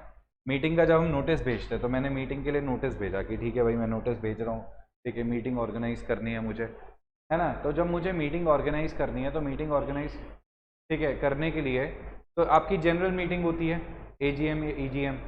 तो उसके अंदर जब आप स्पेशल बिजनेस करते हो ना, तो स्पेशल बिजनेस के अंदर उनकी सारी डिटेल्स देनी पड़ती है, और उसको कहते हैं एक्सप्लेनेटरी स्टेटमेंट, ईएस, जिसके अंदर सारी डिटेल्स होती है। ओके, वो एक्सप्लेनेटरी स्टेटमेंट नोटिस के साथ में नेक्स्ट होता है ताकि डिटेल वहां से पढ़ सके इंसान। अकॉर्डिंग टू रूल 12 सब rule 3, the company is granting option to its employees pursuant to ESOS will have the freedom to determine the exercise price in conformity with the applicable accounting policies। accounting policies, accounting standards को follow करके आप यहाँ पे क्या कर सकते हो, यहाँ पे price decide कर सकते हो।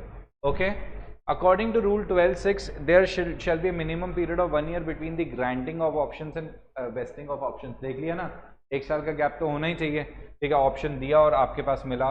It is provided that in case where options are granted by company under the ESOS in lieu of options held by the same person under the ESOS in another company which has merged or amalgamated with the first mentioned company, the period during which the options granted by the merging or amalgamating company were held by him shall be adjusted against the minimum vesting period required under this clause।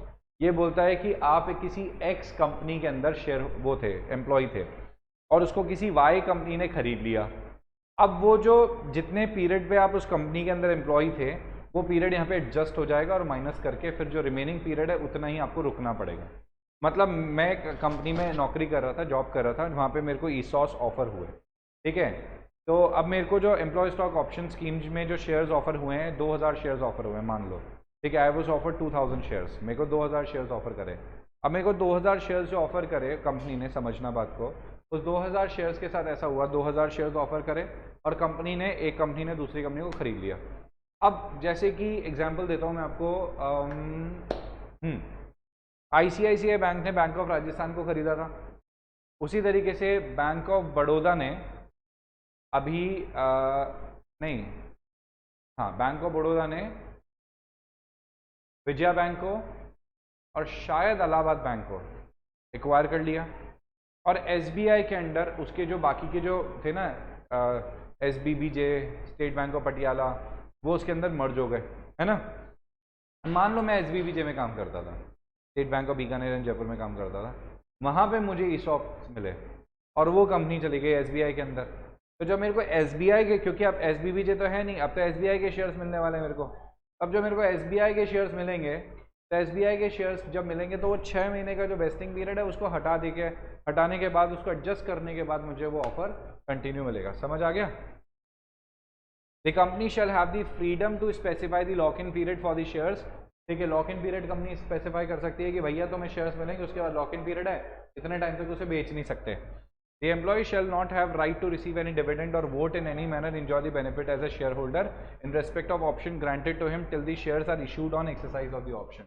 तो आपको जब तक shares नहीं मिल जाते ना, तब तक ना तो डिविडेंड का राइट मिलेगा, ना ही वोटिंग का राइट मिलेगा। जिस दिन मिल जाएंगे शेयर्स, उस दिन से आपके पास ये दोनों राइट भी आ जाएंगे। According to rule 12(8) the option granted to employee shall not be transferable to any other person. आप इसको ट्रांसफर नहीं कर सकते। ये वही राइट इशू नहीं है कि भाई को ट्रांसफर कर दोगे, ना ही आप इसको ठीक है गिरवी रखवा सकते हो। The option granted to the employee shall not be pledged, hypothecated, mortgaged or otherwise encumbered or alienated in any other manner। इसका मतलब क्या हुआ? इसका मतलब गिरवी रखवाना। इसका मतलब होता है गिरवी रखवाना कि आप किसी बैंक के पास उसे प्लेज नहीं कर सकते, गिरवी नहीं रखवा सकते। हाइपोथिकेट, मॉर्गेज एक ही चीज़ है, ये एक ही मतलब इनका मतलब एक ही है ना। आप इनके पेपर्स गिरवी रखवा रहे हो, शेयर्स गिरवी रखवा रहे हो, उनके नाम कर रहे हो, ये सब नहीं कर सकते। दिस इज नॉट पॉसिबल, ये सब चीज़ें पॉसिबल नहीं है। मगर यहाँ पे देखो वर्ड क्या लिखा है। अब आपको एक बात बता देता हूँ, इसमें ना हो सकता है आपको कोई कंफ्यूजन आ जाए, तो मैं आपको फिर से बता देता हूँ। ऑप्शन, ऑप्शन, ऑप्शन को आप बेच नहीं सकते, ना ही ऑप्शन को गिरवी रखवा सकते हो। उसके बाद जब ये ऑप्शंस के निकल के आपको जब शेयर्स मिल जाएंगे, तो आप इसको आराम से बेचो और आराम से इन शेयर्स को गिरवी रखवाओ, उसके लिए कोई मना ही नहीं है आपको। ऑप्शन के साथ ऐसा नहीं कर सकते, मैं उसके लिए मना कर रहा हूँ। तो अगर आपको ये चीज़ में ऐसे लगे ना कि शेयर्स, नहीं नहीं नहीं, मैं शेयर्स की बात नहीं कर रहा हूँ, मैं सिर्फ उस ऑप्शन की बात कर रहा हूँ कि उस ऑप्शन को आपने एक्सरसाइज कर लिया, अब आपको शेयर्स मिलेंगे ही मिलेंगे, कंफर्म है, ठीक है। बट आपको शेयर्स मिलेंगे मिलेंगे ये तो 200% कंफर्म है, ठीक है, समझ आ गया। तो ये मिलेंगे तो मिलेंगे, जब मिल जाएंगे तो ये काम कर रहे हैं ना बेचने बेचने का। जब तक मिले नहीं, खाते में आए नहीं, आई एम सॉरी टू से आप नहीं कर सकते। Okay, subject to clause D, no person other than the employees to whom option is granted shall be entitled to exercise the option। obviously ये तो ये नहीं, ये लाइन बेकार है, I don't like this line at all। ये बोलता है subject to clause D, ठीक है, no person other than the employees to whom option is granted shall be exercised to exercise the option। ठीक है, तो पता था कि सिर्फ एम्प्लॉय एक्सरसाइज कर सकता है option. In the event of the death of employee while in employment all the options granted to him till the date, ठीक है, shall vest in the legal heirs or nominees of the deceased employee. ठीक है, और अगर मान लो कि उसकी death हो जाती है तो वो जो ऑप्शन है उसके घर वालों को, लीगल हायर्स को दे दिए जाएंगे। In case of the employ,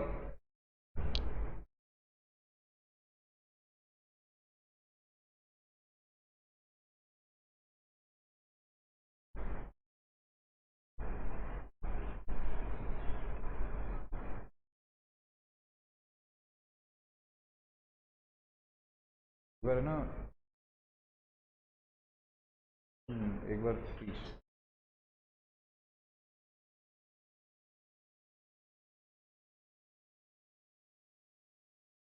आगे बढ़ा, आगे बढ़ा, हाँ करेक्ट, ऊपर कर दो, नहीं इधर वाले को, हाँ करेक्ट, हाँ। Did you get that smell? है ना, something is burning। चलो,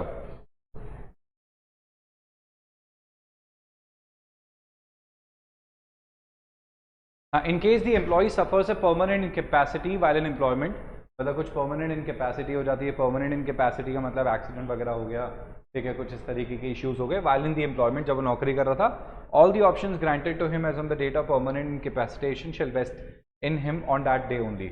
मतलब जिस दिन उसकी वो परमानेंट इनकैपेसिटी आ जाती है ना, तो उसी दिन उसको सारे के सारे शेयर्स दे दिए जाएंगे कि अब तेरे हैं शेयर्स, खत्म बात।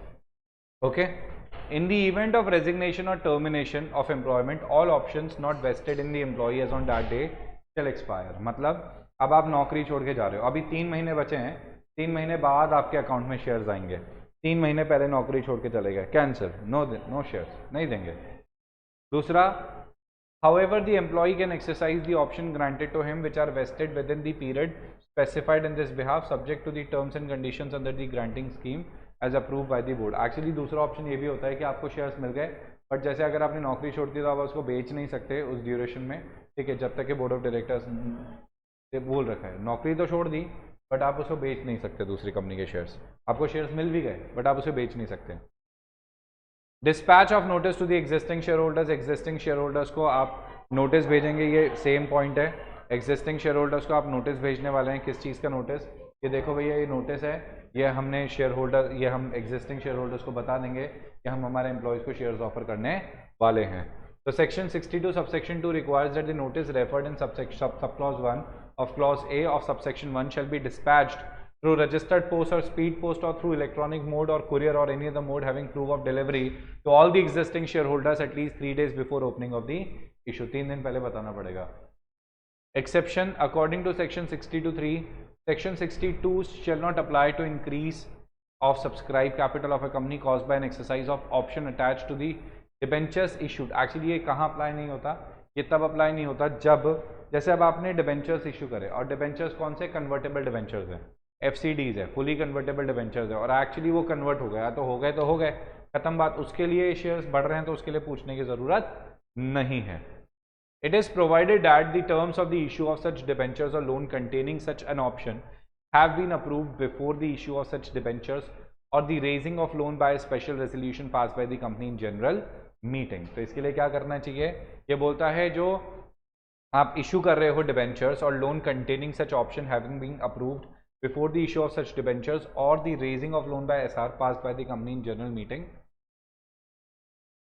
ये बोलता है जब आपने डिबेंचर इशू करे थे तभी आपने अप्रूवल ले लिया था स्पेशल रेजोल्यूशन से, तो अभी अप्रूवल लेने की जरूरत नहीं है.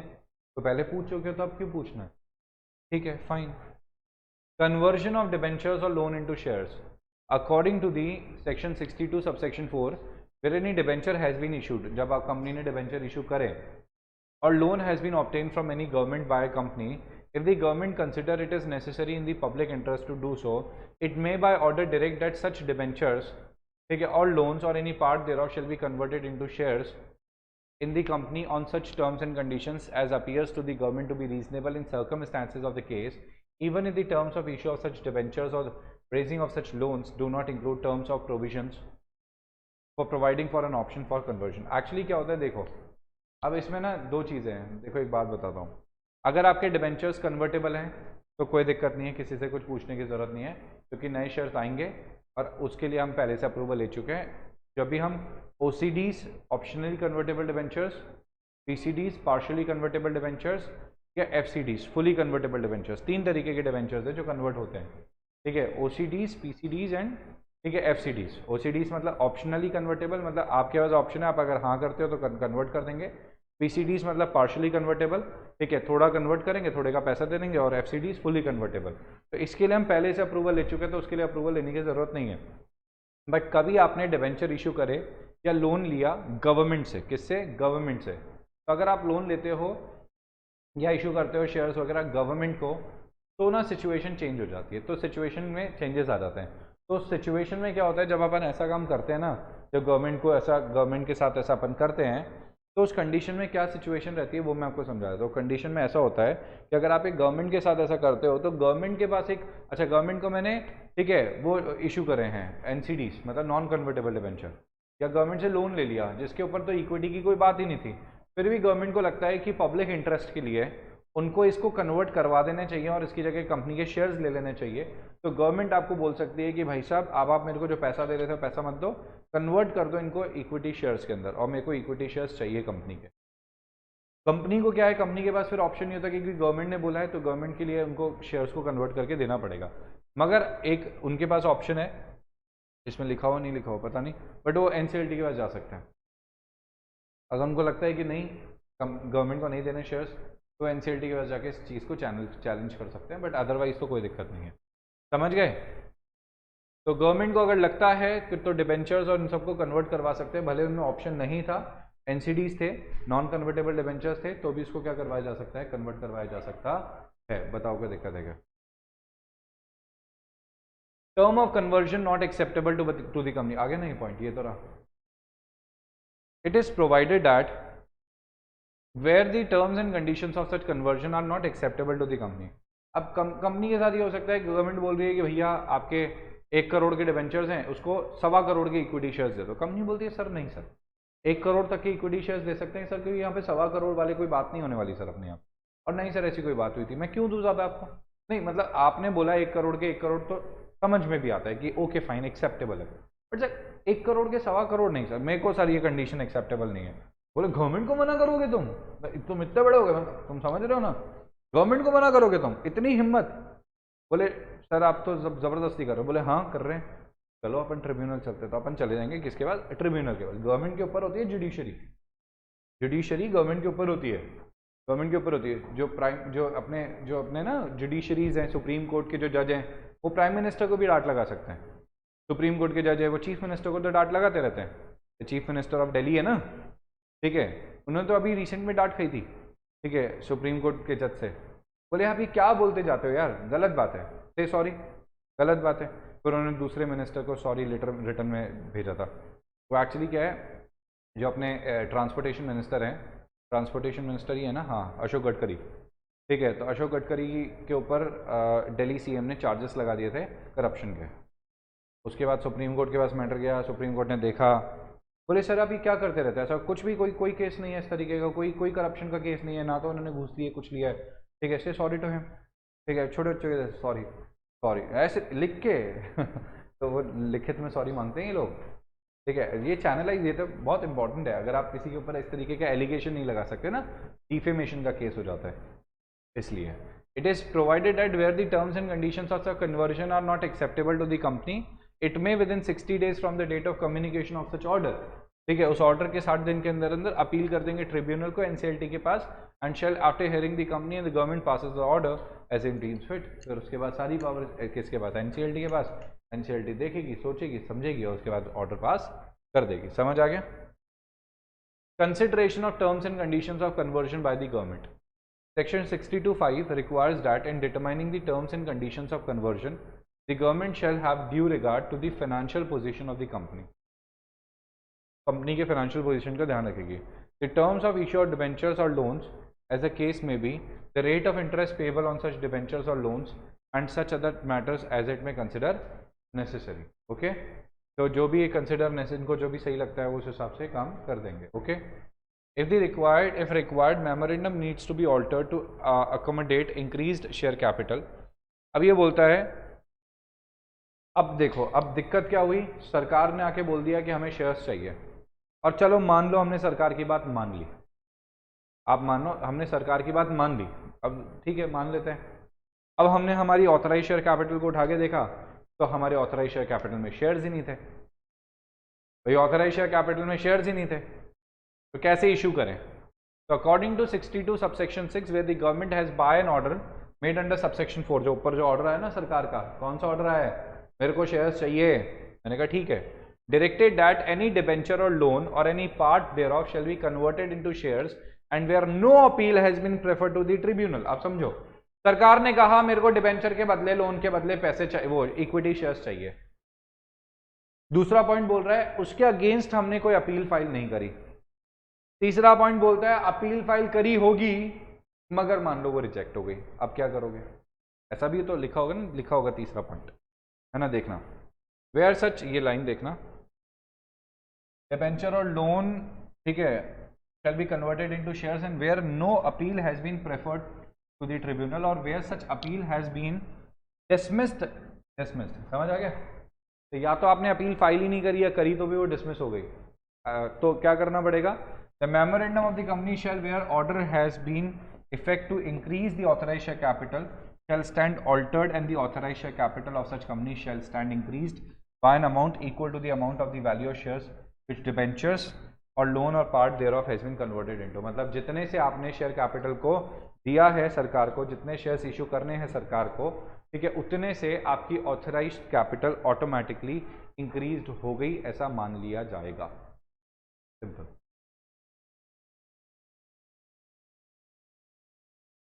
समझ आ गया। एग्जाम्पल 10 देखते हैं, फिर इसके बाद तो खत्म हो गया ये। एग्जाम्पल 10 है, company listed at BSE Bombay stock exchange पे लिस्टेड है, intends to offer its new shares to the non-members, non-members को शेयर्स देना चाहती है। non-members समझ रहे हो ना, non-members मतलब जो कंपनी के जिनसे कोई लेना देना नहीं, आउटसाइडर्स, समझ गए। existing members of the company consider such offer is invalid in view of the provision of section 62, सही बात है। अगर आपको non-members को, नए लोगों को शेयर्स देने हैं तो उसके लिए क्या करना पड़ेगा, इसके लिए स्पेशल रेजोल्यूशन पास करना पड़ेगा ना आपको, ठीक है, और अगर आप नहीं करते तो आप शेयर ऑफर नहीं कर सकते, सिंपल सी बात है। The existing members of the company consider such offer as invalid in view of the provision of section 62(1)(a). However, the company is not prohibited in absolute terms while offering new shares to non-members if it can do so after fulfilling the conditions given in section 62(1)(c). मतलब क्या है, company पहले share holders को बोलेगी और special resolution पास करने के बाद कंपनी शेयर्स ऑफर कर सकती है। Thus new shares of a company limited by shares may be issued to non members under certain circumstances. तो क्या कंपनी नए शेयर्स पब्लिक को ऑफर कर सकती है? बिल्कुल कर सकती है, ठीक है। बट उससे पहले company will try to bring a right issue. Right issue में इतना लोग नहीं खरीद पाते हैं, तो उसके बाद कंपनी के पास ऑप्शन होता है कि पब्लिक के पास जाना। उसके लिए कंपनी को स्पेशल रेजोल्यूशन पास करना। समझ आ गया क्या? पब्लिक को दिक्कत होगी तो एसआर के लिए मना कर देंगे। पब्लिक मतलब शेयर होल्डर्स को दिक्कत होगी तो एसआर के लिए मना कर देंगे। समझ आ गया? इसके साथ सेक्शन 62 आपका कंप्लीट होता है। अब मुझे बताओ और कौन सा सेक्शन था?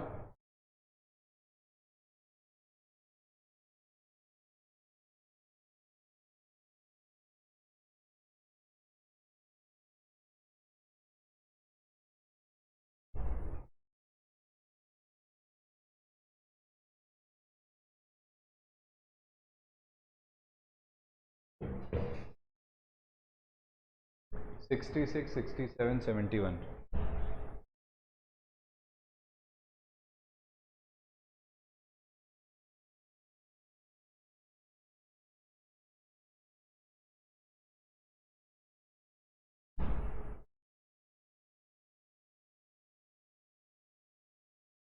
सिक्सटी सिक्स ऊपर चला गया क्या?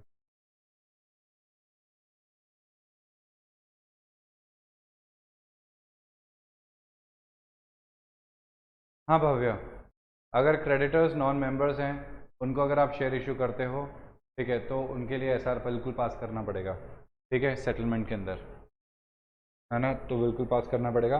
हालांकि कोई भी कंपनी अपने क्रेडिटर्स को इस तरीके से कभी भी शेयर्स ऑफर नहीं करती है, क्योंकि इक्विटी जब ऑफर करी जाती है ना, तो कंपनी की इससे अननेसेसरी वैल्यूएशन कम हो जाती है। मतलब आप सोचो, एग्जिस्टिंग मेंबर्स का राइट कम हो जाएगा, फालतू में क्रेडिटर्स को इतना सेटलमेंट, क्रेडिटर से जनरली सेटलमेंट नहीं होते हैं, ये सेटलमेंट जो होते हैं बैंक से या लोन वगैरह से, डिवेंचर होल्डर से, इनसे होते हैं। क्रेडिटर्स तो कितने से तो होते ही हैं, इसलिए उनसे सेटलमेंट के अंदर उनसे नहीं जाते अपन, जनरली उनके साथ नहीं जाते। 66 reduction of share capital, this will take time. ये हो जाएगा क्या आज?